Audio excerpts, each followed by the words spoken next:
2018, she is now on to something called Seramin, as like she's basically fallen in with the miracle drug crowd. She's talking about like ways that we can just make ourselves better through like stepping away from like drugs and focusing on like herbal remedies, that type of stuff, but couching it in her like more scientific background, which I'm actually not 100% against. I just think that saying that's instead of our like scientific research is a terrible idea.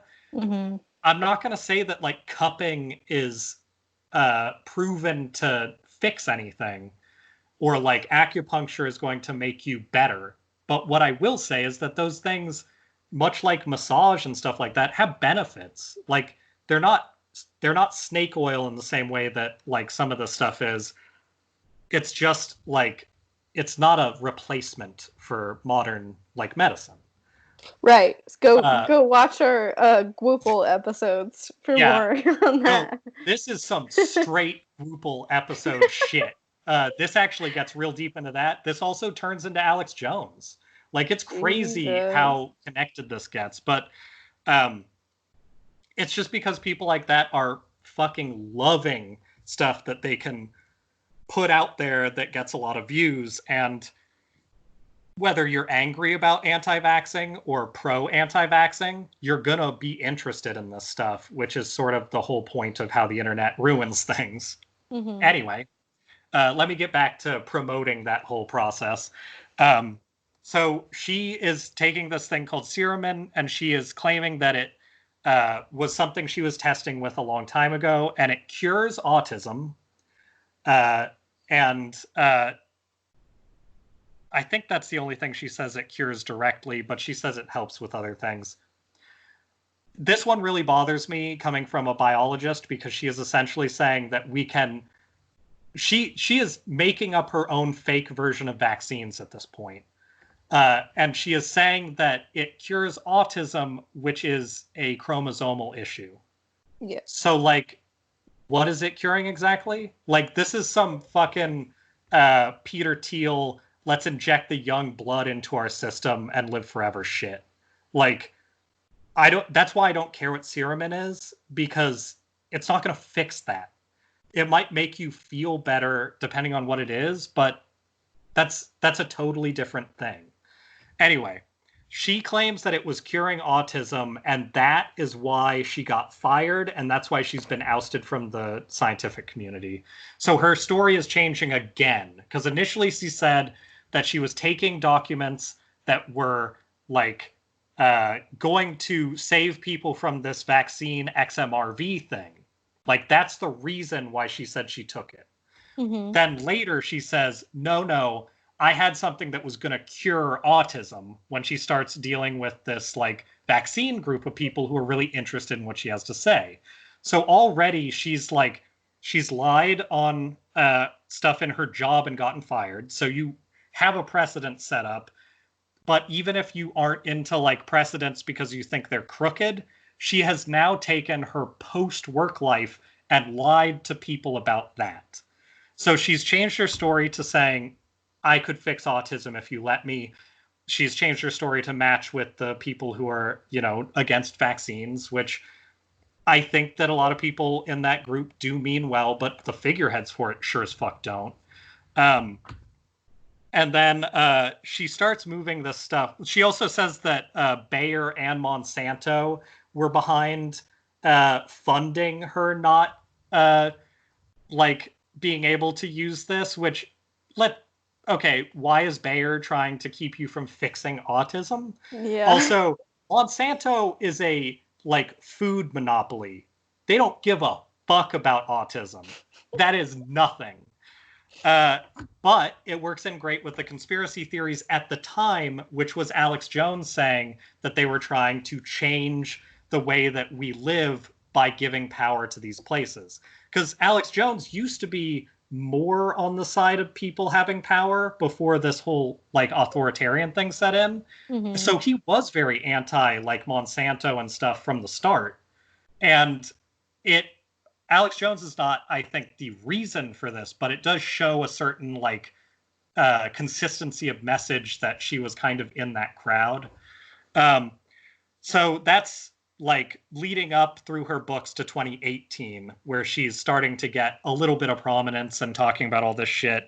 Let's see. She also has stuff going out through a place called CGTV, which is a media provider that is just like garbage. Like, it is straight up like, what if we had public access but made it look real? Because Fox News made that work out. So they have that shit going on. Oh God, yeah, them. That comes later. Okay, so I think we're pretty much up to current. So now the issue with this Plandemic movie, this Plandemic documentary series, let's say, is that, oh, wait, one last note, I missed this. So XMRV, the thing that they were finding in the mice, it is a, they call it an event, but due to, like, an event can be anything. It can be like a slight mutation or whatever. Right. In this case, it's a present virus that is just, like, being found in everything. Somebody just pulled up that looks like it's Nick, but he shouldn't be. Weird. Anyway, no, they went to the wrong house. Side note. Yeah, it actually, when they traced back what they were finding, it looks like it comes from like mouse-bound infection that they found traces of in research back to 1993. So it's not something that they recognized, and it should have been like kept track of a little better. But after like really looking into it, it looks like some people found some things that were just not something they were looking for. And I will say from experience with how people talk about that stuff, oftentimes you will have a batch of mice that pick up something and you just get rid of them because that's going to dilute your actual results. And this looks like some people testing just didn't pick up on that, and it got bred into the overall like group. So essentially, it's a thing that somebody missed maybe once, and it just ended up that viral strain got into everything, or everything emanating from Nevada to labs that used mice that were bred from that breeding group. Okay, yes, and this was the thing that tied in with her switching to autism. So she claimed later, after the 2009, and this is one of the things that people note as when the scientific community was finally like, oh, this is completely discredited. So in 2009, her paper put forth the idea that mouse testing caused XMR, or the mouses with XMRV getting those injections, that's where it came from. And she specifically said later that XMRV didn't come up. She specifically said that autism and cancer is what was being caused by those injections, but she dropped the XMRV narrative entirely. So later on in her writing, after the papers that got her eventually fired for lying on future papers, she changed her story to say that they were injecting things that specifically cause cancer and autism, but made absolutely no reference to them early on, and did not bring anything up that made it sound like that was the case. Huh. So right now, wow. I think the picture is pretty clear of somebody who kind of got fucked over by being too excited about finding something that then turned into her being bitter and a little bit stupid. Like, let's be real. Like, this is not the course that somebody who is being reasonable takes. But I can totally see when she took that data from the company originally, before she got deep into lying and she was just trying to defend something she thought was important.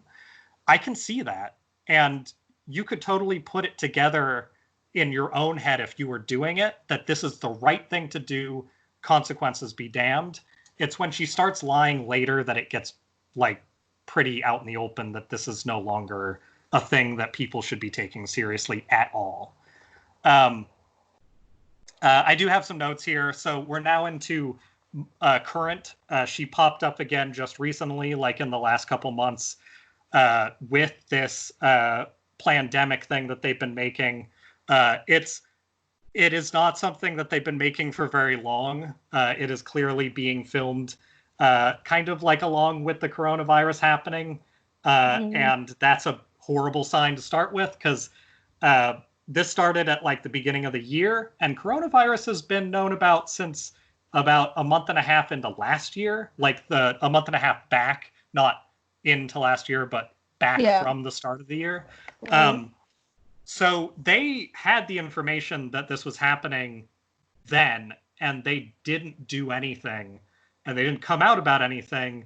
And much unlike the Tara Reid stuff where there are people holding it back, this is just an independent group of people making a fucking documentary. Nobody's holding this back. It got held back when people started grabbing onto it, and it became a noticed thing on the internet of like, oh fuck, this is bad information. But the fact that they waited till it got bad in the US so they could sell it, fuck that. Like, and yes, a lot of it is there. Like the first part of it is there to watch for free. That's how I watched it.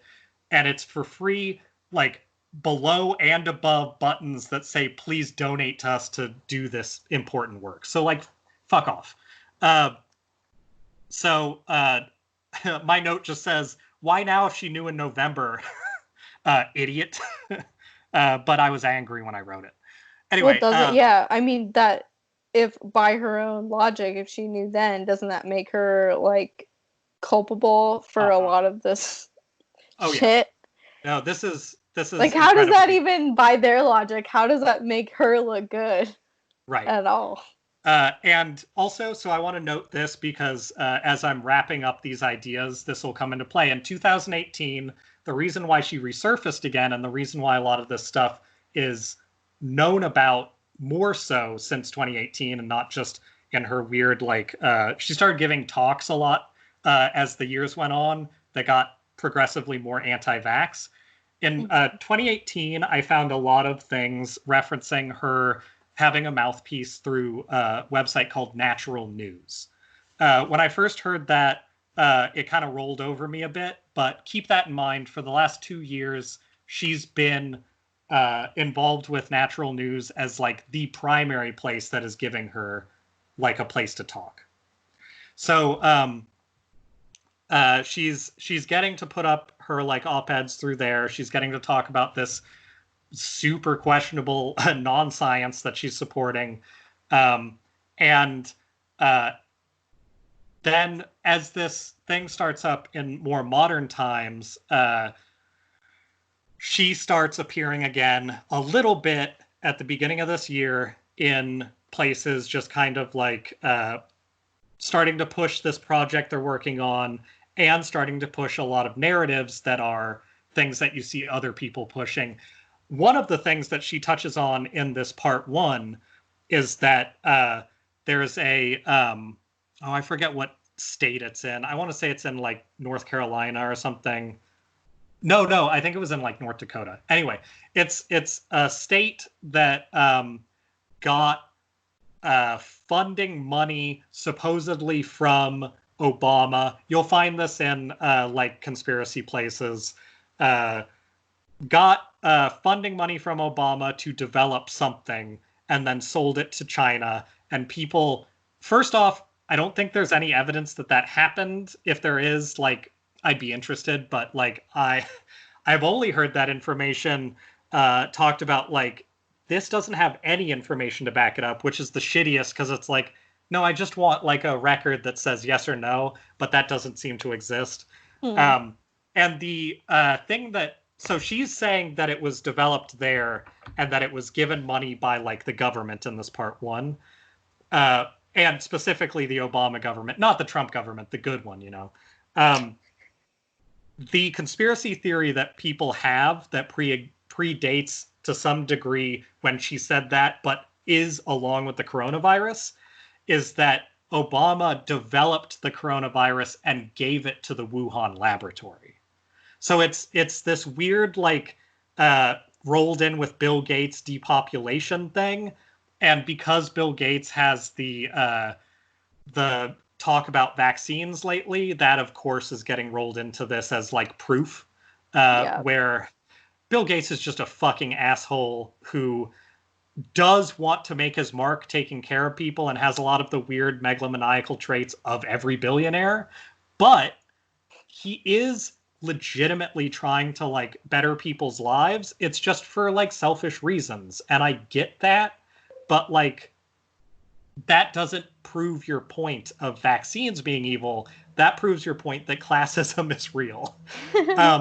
So she mentions that in the same breath as the second breath after she mentions that she's not anti-vax.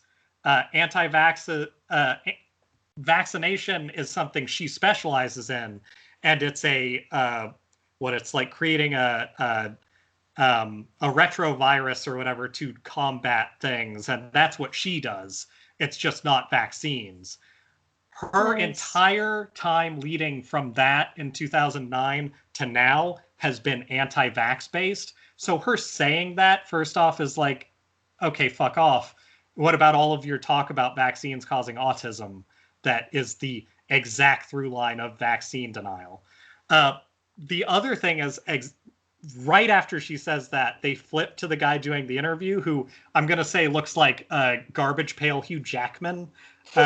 And he says, with his face in screen the whole time, which is weird for a documentary, he says all of the vaccination talking points. So it's this weird thing of like, no, she's a real scientist for like people who aren't against vaccinations.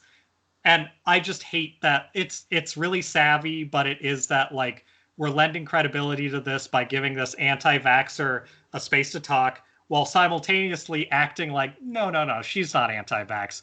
We are, and that's our right. But she's a scientist. Like, fuck off. Yeah. So the rest of this thing goes on to point out, okay, so they have a montage of people who work in hospitals being angry on webcams. No audio for that stuff. It's just people from hospitals going like being pissed off about something, but like I bet a lot of people are pissed off about something. Especially in hospitals right now. And then they show a pair of guys who are in scrubs, and they're talking about like, well, this stuff is really dangerous. I'm seeing people come in for COVID, and they're telling us that like we need to treat them with stuff, and then they're dying. And that part's like, it's really dishonest, but it is delivered in a way that's like, these are medical professionals telling you that people are dying. So that's a note you should remember, those two guys. And then there's another nurse, I believe, I can't say for sure. I thought he was a nurse, but then I looked at his like outfit and it was unclear at that point. So like he could be a doctor or a nurse. Who knows what kind? Who knows where he works? They don't say any of that stuff. And he is just repeating Trump talking points. And yeah, they're all like, COVID's not a big deal. We shouldn't be doing this talking points. But like, what does that have to do with anything? Anyway, he's getting pissed off in a very like way of disproving his own shit. Why aren't the rest of the doctors and nurses who work in these hospitals talking about this? Which is like, I think you just answered your own fucking question, guy on a webcam. Yep. So there's that guy. They focus on him for a minute, and that was really frustrating too. So here's a fun one. She tries to defend why Italy had such a high death count, even though this is mostly fake. Why do you think that would be? Because the reasoning is stupid. Is it racial? No, actually. It's dumb, but it's not racial. I was surprised. I'm surprised. That's surprising. I don't know. Italy is a really old country. There's a lot of people in Italy that are really old. Oh, like that. Okay, demographically. Yeah. Uh-huh. So of course they had a high death count, which is to say that so I get the flawed logic behind that, but like Yeah. that is something to consider early. But once you start social distancing and like sheltering at home, like they did, that that should have been a kind of like just dip. Yeah. Like if that's the truth, then science doesn't matter. And of course that's her opinion anyway, but like come on. Anyway, that one really pissed me off cuz saying Italy is old is like whatever. Um they also they let's see, what was this stuff? I'm nearing the end, so my notes are getting more condensed. um, oh yeah, that's right. So I'm gonna go into those two people in scrubs in a second here, because they're one of the fuckers of this whole thing. They focus on them a lot because they don't have anything else. It's just her telling a story about her fictional history. Um, uh,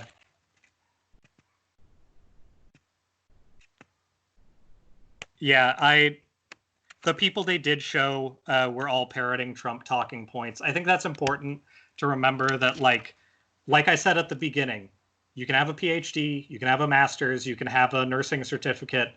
Those are points of being committed to something. Mm-hmm. But that doesn't mean that your politics are a certain way, and that doesn't mean that you are a certain intelligence, or or even you could be incredibly intelligent and not be a super logical person. And that is fine. That's not your job. But don't just watch people saying things that are Trump talking points and go, well, they're a doctor, so they're right. Um, Yeah. like, if there wasn't anything to back this shit up, like, I would say don't listen to Fauci in that case, but they back their shit up. Like, that's the whole point. And like I'm not like a huge Fauci stan. He's just the only person who is talking logically in that fucking room. He and what's her name, the other lady. Epidemiologist lady. Yeah, so they're both fine. They're both doing their job and not getting people hurt. But the fact that they have to be really like gentle about it in order to not get fired is what people are seeing that seems so suspect. If we had a real, like, logical, reasonable human as president, they could say Not a everything man child. right. They could say everything that they need to without fear of being fucking fired and replaced by somebody who gets people killed. And like that's if you take anything from this, please just at least take that, because everybody has to deal with the president. When people act a little unsure around him, it's because they have very good evidence that if you do not placate the president, you are going to get fired. As he even kind of put up to public opinion, hey, should I fire Fauci? And then Fox News said, oh God, don't fire Fauci. Like, that's some of the Please. funniest, like, in a crass world where that can be funny, that's some of the funniest video I've seen in a while where they're like, oh no, don't do that. It's like, yeah, even you can't lie that much. Come on. I have a note here that just says, wow, this is a shit show. So one of the things that really hit me in this pandemic first episode is that they focus on these two doctors from Bakersfield.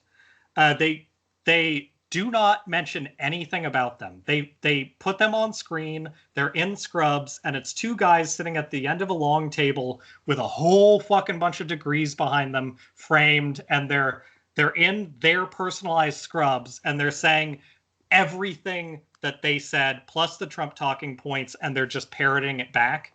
And so, since they don't fucking say who they are, I had to freeze frame it and zoom in on their fucking name tags to even figure out who these people were. So these people work in a Bakersfield clinic, and I believe they run it. Um, I focused on the one guy who was like the head guy because from everything I can tell, he's the head person at that clinic and he's the person doing most of the talking. This guy is a where do I have that? I didn't write that part down. Anyway, this guy is an osteopath. So I believe they note that he has a PhD and he is a doctor. He, however, is an osteopath and his credentials are online. So you can look at what his focuses were in school and what he's done because that's important for doctors. Mm-hmm. So he has a PhD in osteopathy, which is essentially a more official and nicer way of saying like a holistic doctor. He does have experience doing emergency medicine, and he does have experience doing childhood medicine. So he's legitimately somebody who has had medical training, and he does have a PhD, much like this lady I'm talking about. I don't care about her name anymore. You get it. Her part in this is mostly done. This is now mostly about the people that she had in this documentary. So these two guys are talking about how, yes. So one of their talking points, and this is where the osteopathy comes in, they are telling you in this documentary that you not getting COVID and being inside is making you weak, and that by taking yourself out, so they're also treating this like people can't go outside. That's not true. People can go outside. Social distancing and sheltering at home are important, but even the people who are the most scientific in our society are saying like, no, you should get exercise and shit. Like, you shouldn't be sequestering yourself entirely. Just don't go do things with people. Don't get close to people. Wear a mask. Like, be a person as much as you can be. Yeah. But be, like, mindful and be conscientious. And, like, that, I think, is something they're just ignoring. And they are doing that old thing of like, well, if you're allergic to something, just be close to it all the time and you'll get immune to it, which isn't true. Again, as somebody who grew up with a scientist who studied inflammatory diseases for a long ass time and basically got told about it as bedtime stories, later on, I was really interested in that idea because when I lived with my parents, we had animals all the time. And I haven't been able to afford having a pet for quite a while. And now I'm finding that I am like more allergic when I'm around cats, and dogs are slightly like allergy inducing as well. I also don't live in the country as much. Like I live in a place that has woods kind of, but like I'm in the city essentially. I'm not bothered as much by city smog anymore, but I am bothered by like pollen. And that's fine. But the reasoning behind that I have found in papers and talking to people who know what they're talking about is that your body sort of normalizes, but over time that shit actually gets worse. So like, let's say you are around grass pollen your whole life. That doesn't build up an immunity. That builds up your body's resistance to it as like a reaction, but it doesn't go away. Like the idea of kids getting germs by like licking doorknobs and stuff is real. Like that is something that happens with your body, but you're building up your like general resistance to things around you because you were an infant and now you are growing into your environment. That doesn't keep going on in the same way as you get older. You just have reactions to things. You get stuffed up, and that's not going to be as bad after you've had to deal with it over and over. But that's a combination of many things. That's not you becoming a stronger person. Yeah. Anyway, we all get weaker until we die. That's basically how people... And that's why things like cancer kill you when you get old. Because when you get old, your body is weaker. If it weren't that way, we would live forever. And that's maybe the biggest thing against that kind of shit. So these doctors already lost my confidence by fucking saying that shit.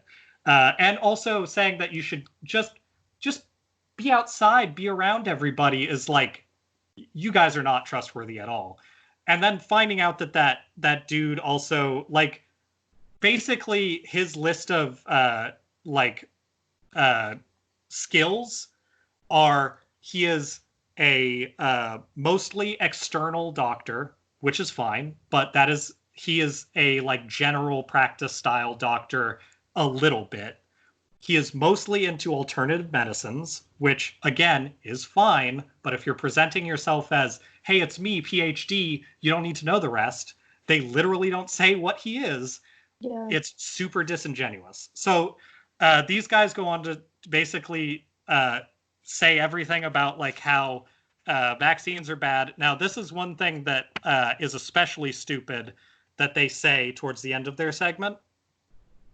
What they say is, because of this bad science they're talking about with the way your body works, flu vaccines, according to them and nothing else they cite, actually make you 37% more likely to catch the flu.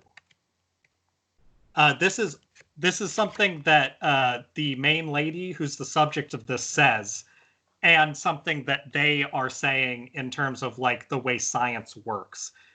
That is just bullshit. Mm-hmm. Like, if you know anything about how vaccines started and how they work and how it's putting a tiny bit of something into you and it builds up a resistance because you're producing antibodies, that's the whole reason we can trace if you've been vaccinated or not, is because you are actively being given the like impetus to develop those antibodies so that when it does hit you, your body's ready for it.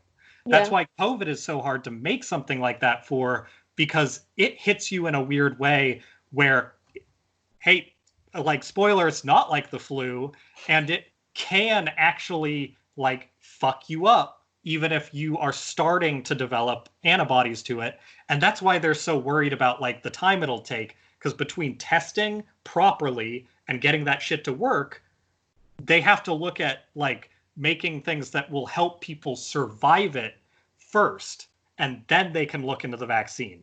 There's a whole lot of shit that we have to do. That's why it takes time. Anyway, so the other thing that they are claiming, these exact doctors and another unnamed guy who I couldn't care less about later, who is coming across as just a conspiracy theory doctor, they say that hydrochloroquine works. Of course they do. We already have that information now because we had to get it to make sure that people could be safe. And it doesn't work. And it's really upsetting that this video just decided, we're not going to change that. We're not going to avoid that talking point. We're just going to fucking put it in there and encourage people to keep taking this drug that literally is only for one thing, and it sure as hell isn't this. It's like a malaria thing. It helps with parts of malaria, helping you survive it. This isn't malaria. Like, I understand that it is helpful to see how drugs react. We did, and it doesn't work. So, like, that's fine. Anyway, another point that she gives towards the end of it, and that this guy interviewing gives, and this is almost the last thing, so we're wrapping up here. She says that deadly retroviruses were given to 25 million Americans through vaccines. So, sure, not anti-vax at all. That's one of her talking points later on, after I guess they think you forgot about the vaccine thing, where she says she's pro-vaccine. That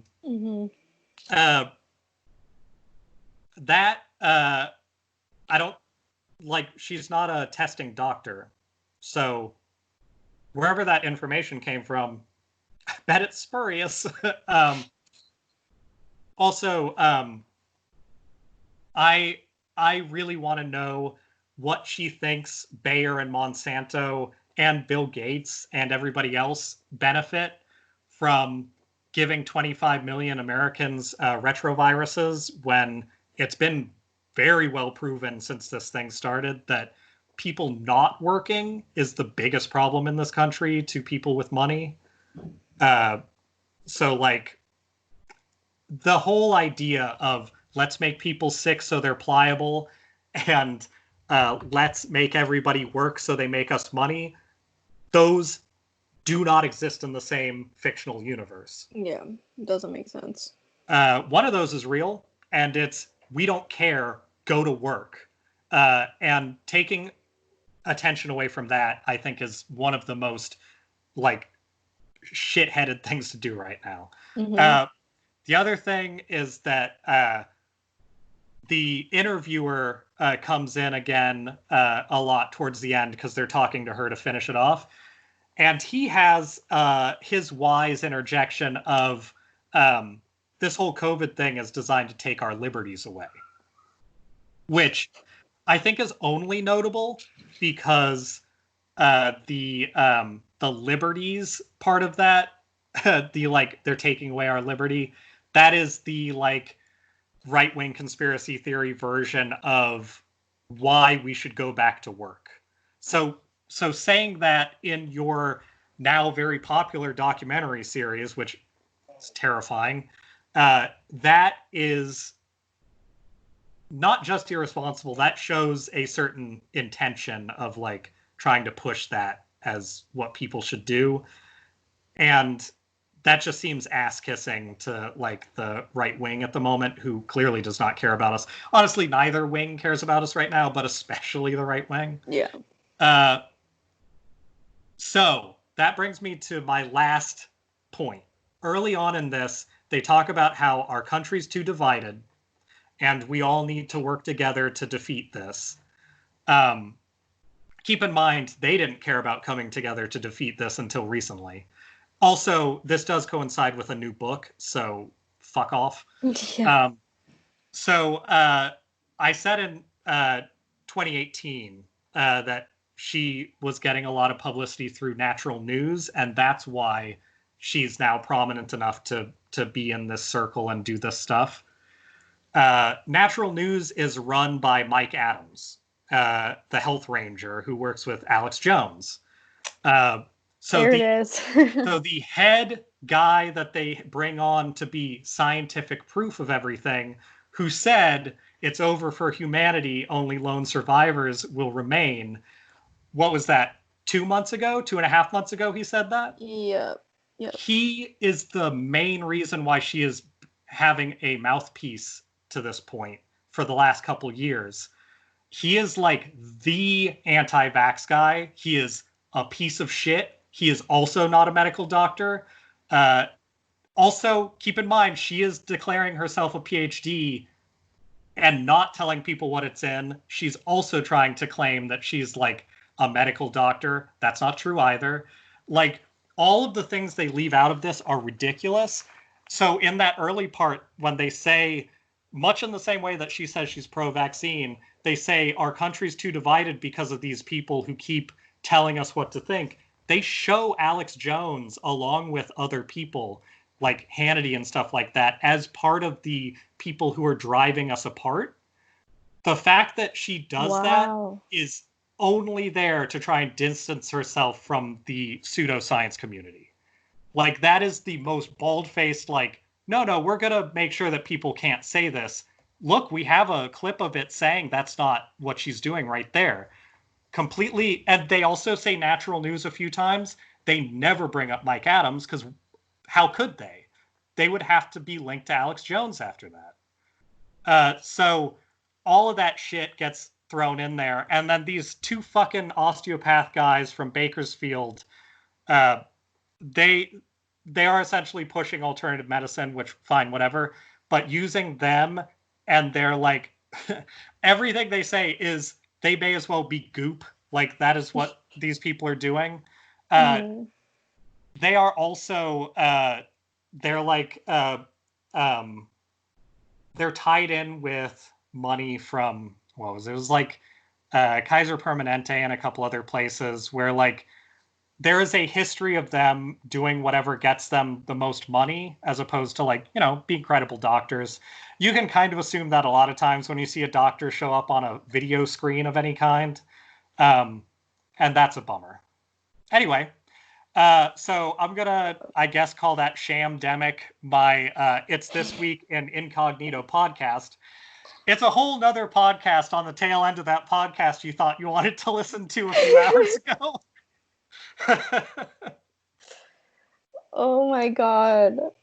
There are so many layers. I'm glad you did all of that research that I'm definitely never going to go do. That was a long night. Yeah, and that sounds like a fevered evening of anger typing. So when I heard about her earlier in the week. I heard about the pandemic thing again, and I was like, this seems bad. Like, I'm not excited that there's something that I'm seeing, like, this weird, like, anti-science, like, messaging attached to, and that name. And I wasn't going to watch it. And then on Knowledge Fight, it comes up, and Dan on Knowledge Fight specifically is like, I'm not going to watch this. This is garbage. Like, I guess, like, I don't suggest anybody watch it, but, like, he also didn't look into it. And that was the part where I was like, fuck. Like, I've seen this come up with so many weird things. I have to know what this is. I did not intend this to be like an expose or a report on anything. But, like, it was too prevalent in, like, just general, like, trying to look at the internet. And even just, like, going on Twitter, going on anywhere, I would never see it come up, but I would see people complaining, like, why did they take Plandemic down? And it's like, what? So anyway, the reason why it's being taken down is because it is actually, like, kind of dangerous to have people watch this. It is presented in a way that is, like, if you don't pay attention and you aren't skeptical of anything regarding anti-vax stuff, you could buy into this. Like, it is believable enough. But now, like, if you want, I can send you the link. It's short. It's like 26 minutes. I would kind of like to hear, like, your take on it just because. But ultimately, I don't want to put that link out. I don't like that this exists. I don't think people should watch it. And I don't think people should talk about it. I think it should die. And I also think that whatever book she made about this, I hope nobody buys it. I know that's not true. Plenty of people will. But if you want to read something, you should get Last Podcast on the Left's Last Book on the Left. I have a copy of it. It's great. It's true crimey. It's very, like, hey, do you like Last Podcast, or do you like if you're a murderino in general, it's a great book. And it's written by Marcus Parks, who is very, like, good at writing that style of stuff. And it has additional writings constantly that are interjections from Henry Zabrowski and Ben Kissel. So it's a lot of fun. It's not an expensive book for being, like, a hardbound, like, hobbyist book style thing. I got mine very cheap, and I want to say it's like bookshelf.com or something like that is your Amazon alternative to get it. So, like, cool. There are alternatives if you look it up. It'll come up. I don't remember the name exactly, but yeah, it's a good book. Buy it from somebody who's not Amazon and have fun, because you're stuck at home anyway. Anyway, it's over for humanity. There will only be lone survivors. At least that's what we're sticking to until we do a full retraction, and, well, not retraction, but a full 180 in 1 week, and we'll change our minds. Yeah, it's the conspiracy theory credo. This is exactly true until we decide it's not. I will eat you until it's for publicity, and it was also satire, and now I'm a satirist. I'm very cool. Have you read Swift? Mm-hmm. Yeah, that's what I bet did. not. I bet you haven't. That's a whole nother pod right there. Or did we talk about that in the last one? Did we talk? We mentioned it, but we didn't talk a lot about it. It's not worth it. So the good news is, for all the people who didn't watch that last segment, this was a normal length podcast. Anyway, thank you for letting me air out my my angst when it comes to people being dangerously like willfully ignorant about other people's lives, which is ultimately what this is about. Yeah. If you are promoting this pandemic shit, you are not better than our president, which I think you should really, really fucking think about if you're trying to like push anti-vax shit. I said a few podcasts ago, it seems like the anti-vax people kind of disappeared when it came down to like shit that'll save your lives. Hey, it turns out it just took somebody saying something dumb enough for them to fucking stick to. So great. At least the world's consistent. You have something to cling to. Yeah. You know what I'm clinging to? I know we're wrapping up here in a minute. I'm clinging to this beer, this this edible that I'm going to eat to calm down a bit, and Seamless, a inorganic plug in which I tell people I'm going to order some fucking food for my once a week thing, because a hamburger is not something I have access to anymore. And God, that sounds fucking good right now. It does. I might do something similar here soon. Yeah. I look forward to when we're done with the podcast every week because I get to order food and non-guiltily eat some like somewhat overpriced thing that I pay a giant fucking tip for. Yep. And like if it's once a week, fuck, it's great. Like I'm only going to the store like once every fucking 3 weeks now, so like might as well. Yeah. It's good to have something to look forward to. Yeah. Especially now. I think I'm gonna get a big irresponsible burger today because a lot of stuff closes early, but I think they stay open till 9. And oh no, somebody gave me an excuse to get that. Oh no. Oh man, I'm kind of curious now what's available in my area now that I'm at my parents' house. Oh yeah. You got a different set of stuff. I know, I'm kind of excited. There's new possibilities. Although they are coming back, but maybe they'll intercept your food and bring it in for you. Yep, that sounds like a plan. All right. Well, we've held people prisoner to to this for long enough. I see the seasons have changed on your end of this video. I know.